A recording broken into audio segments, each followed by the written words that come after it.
আমাদের এই মুহূর্তে কিন্তু একটা দল নিয়ে আমরা অলরেডি গীতাঞ্জলি ভবনের দিকে কিন্তু যাওয়া শুরু করেছি। আপনারা দেখতে পাচ্ছেন অলরেডি কিন্তু আমাদের মিছিল যাচ্ছে। মিছিলে যাচ্ছে অলরেডি কিন্তু দেখতে পাচ্ছেন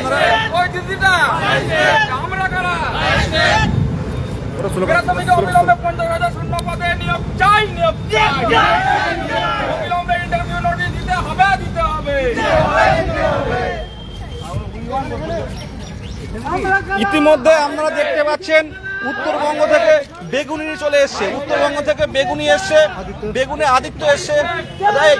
প্রতিবন্ধীদের সামনে দাও, ওদের সামনে দাও। ইতিমধ্যে দেখতে পাচ্ছেন উত্তরবঙ্গ থেকে বেগুনি এসছে, আমাদের প্রতিবন্ধী বোন শহরজান চলে এসছে সুদূর ক্যানিং থেকে। আর আমাদের আদিত্য ইতিমধ্যে আমাদের অদিতি ম্যাডাম চলে এসছে, সোহা চলে এসছে। আদিত্যকে সামনে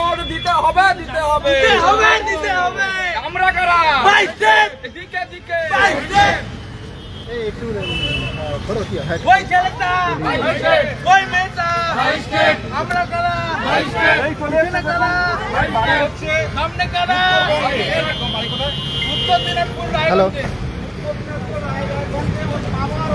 হ্যাঁ বলুন। 50 কেজি ওয়েট। হ্যাঁ আমরা চলে এসেছি সেন্ট্রাল পার্ক মেট্রো স্টেশনের চলে এসেছি। ক্যামেরাম্যানকে বলবো সামনে দেখতে। ওই সেন্ট্রাল পার্ক মেট্রো স্টেশনের পাশেই এই 24 ঘন্টা থেকে ফোন।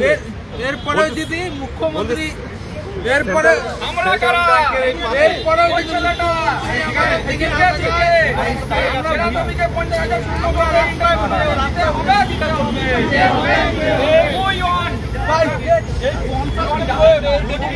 শুরু করে মাননীয় মুখ্যমন্ত্রীর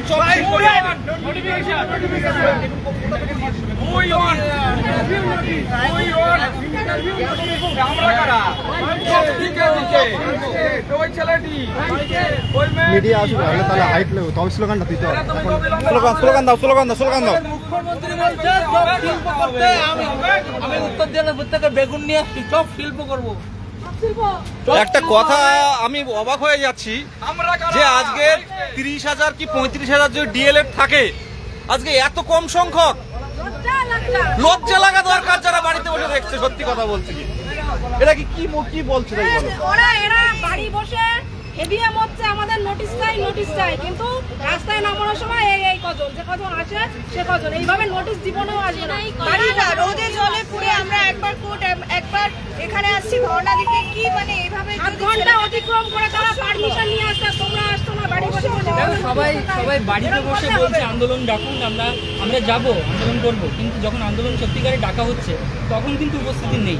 এটা খুবই হতাশাজনক, দুর্ভাগ্যজনক। কি বলবো, দেখুন এখন আমাদের হাতে এই সময় এত কিছু ভাবার সময় নেই। আমাদের সবাই মিলে একসাথে ঝাঁপিয়ে পড়তে হবে।